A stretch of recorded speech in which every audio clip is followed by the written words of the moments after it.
देख भाई मंगत राम, 1.5 साल से तूने मेरा बकाया सूद नहीं भरा है, इसलिए अब मुझे कानूनन हक है कि तेरी जमीन पर कब्जा कर लूं। बोल तू क्या कहता है? हुजूर, आप तो देख ही रहे हैं कि पिछले साल बारिश कितनी कम हुई थी और इस साल भी सावन का पूरा महीना गुजर गया मालिक, एक बूंद भी पानी नहीं बरसा है। दया करे माए बाप, घर में अनाज का एक दाना भी नहीं है, बच्चे भूख से बिलख रहे हैं मालिक। ऐसे में अब ये जमीन का ही सहारा है। सोचा है बटाईदारों को जमीन मोल देकर उसी से खाने का इंतजाम करूं। ये जमीन मत छीनिए मालिक, आप ही भगवान हैं।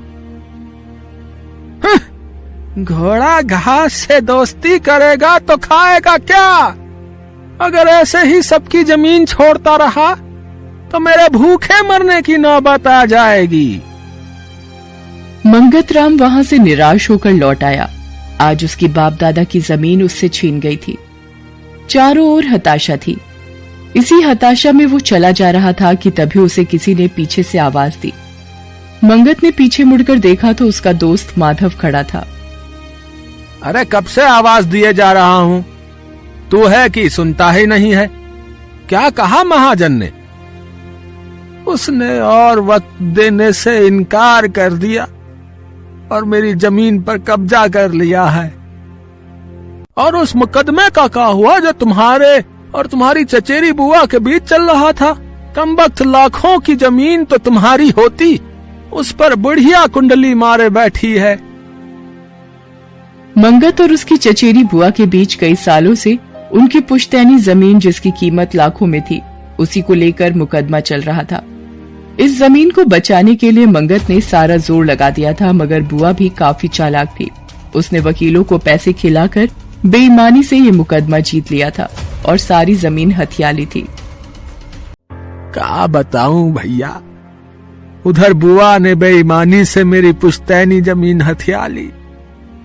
अभी अगर वो जमीन होती तो क्या मुझे इन छोटे मोटे साहूकारों की जी हजूरी करनी पड़ती? एक समय था जब इस गांव में हमारे खानदान की चलती थी, मगर आज देख लो, जो थोड़ी सी जमीन, जो खेती लायक जमीन मेरे पास बची थी, वो भी साहूकार के कब्जे में चली गई। कहाँ जाऊं, क्या करूं? भैया कुछ समझ में नहीं आ रहा भैया।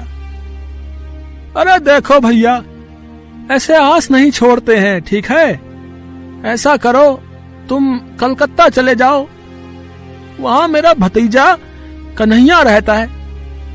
कलकत्ता जैसे शहर में काम धंधे की कोई कमी नहीं है, हम उसको तार भेज देंगे, वो वहां तुमको जरूर कोई काम दिलवा देगा भैया। माधव की बात सुनकर मंगत कलकत्ता पहुंचा। जिस दिन वो अपने परिवार और दोस्तों से विदा ले रहा था, उसका मन बहुत उदास था, मगर उसके पास और चारा भी क्या बचा था।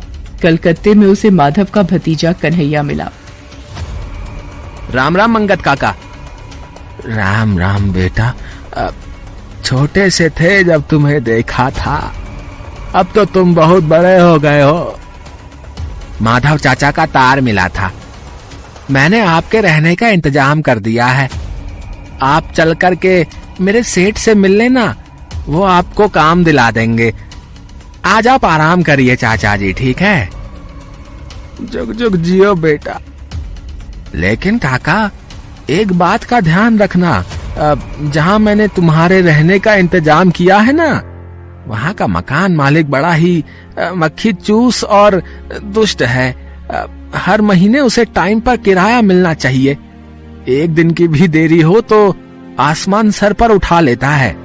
ठीक है काका, समझ गए ना? कन्हैया अगले दिन मंगत को लेकर अपने सेठ के पास जाता है। कुछ भी काम कर लोगे तुम? जी मालिक। काम मिल जाएगा, लेकिन याद रहे, पहले दिन की पूरी दिहाड़ी मेरी होगी। ये मेरा कमीशन है, सबको देना होता है। ठीक है मालिक। अरे ओ नंदू, जय से रिक्शा पकड़ा दे। आज से ये रिक्शा चलाएगा। नंदू मंगत को लेकर जाता है और उसे रिक्शा दिखाता है। वो पुराने जमाने का हाथ से खींचा जाने वाला रिक्शा था। ये तो काफी पुरानी है मालिक, अंग्रेजों के जमाने की है। एक समय था जब इस पर अंग्रेज अफसर घुमा करते थे, तब इसकी अलग ही शान हुआ करती थी। आज बेचारी बड़े दिनों बाद घर से बाहर निकलेगी। अपना भी कुछ यही हाल है। फिर मंगत रिक्शे को छूकर प्रणाम करता है और उसे लेकर कलकत्ता की सड़कों पर निकलता है। कलकत्ता जैसे बड़े शहर में सवारियों की कोई कमी नहीं थी। मंगत की अच्छी आमदनी हो जाती। कभी कभी उसे एक दिन में ही इतने पैसे मिल जाते जितने गांव में वो महीने भर में नहीं कमा पाता था। मकान मालिक को पैसे देकर और खुद का खर्चा निकालकर वो अच्छे खासे पैसे घर भी भेज देता था। उसे अपने रिक्शे से प्यार हो गया था। 6 महीने के अंदर ही उसने पाई पाई जोड़कर सेठ से उस रिक्शे को खरीद लिया। समय इसी तरह बीतता रहा। वर्षा ऋतु आ गई। इस साल बारिश कुछ ज्यादा ही हो रही थी। बारिश के चलते मंगत शाम को भीगा हुआ घर आता है। वाह रे दुनिया बनाने वाले, जब बारिश की जरूरत थी तब तो तूने एक बूंद भी नहीं बरसाई, और अब जब इसकी कोई जरूरत नहीं है तब तू सागर लुटाया जा रहा है। रोज रोज भीगने से मंगत की तबीयत बिगड़ गई। कई दिनों तक वो रिक्शा चलाने बाहर ना जा पाया। एक दिन उसका मकान मालिक आया। निकाल भाई मंगत, आज 1 तारीख है ना, निकाल मेरा किराया। सेठ जी, कुछ दिनों की मोहलत दे दो, इधर कई दिनों से काम पर नहीं जा पाया हूँ। देखो बाबू, वैसे तो मुझे 1 तारीख को ही किराया मिल जाना चाहिए, मगर तू अच्छा आदमी है इसलिए तुझे थोड़ी मोहलत दे देता हूँ, ठीक है? लेकिन मंगत महीने भर तक मकान का किराया ना चुका पाया। गुस्से में आकर मकान मालिक ने पैसे के बदले उसका रिक्शा उठवा लिया। मालिक, आप चाहे मेरी जान ले लीजिए, मगर मेरा रिक्शा मुझे लौटा दीजिए। अगर रिक्शा चाहिए तो शाम तक मेरे किराए के पैसे रख दे और ले जा अपनी रिक्शा को। मंगत का शरीर बुखार से तप रहा था, फिर भी वो हिम्मत करके उठा और कुछ काम की खोज में शहर के बस अड्डे पर आया। लेकिन उसे कमजोर और बुखार से तपता हुआ देख किसी ने उसे काम नहीं दिया। दिन भर वो काम की तलाश में मारा मारा फिरता रहा। सूरज ढलने को आया था। मंगत पस्त होकर प्याऊ के पास बैठ गया।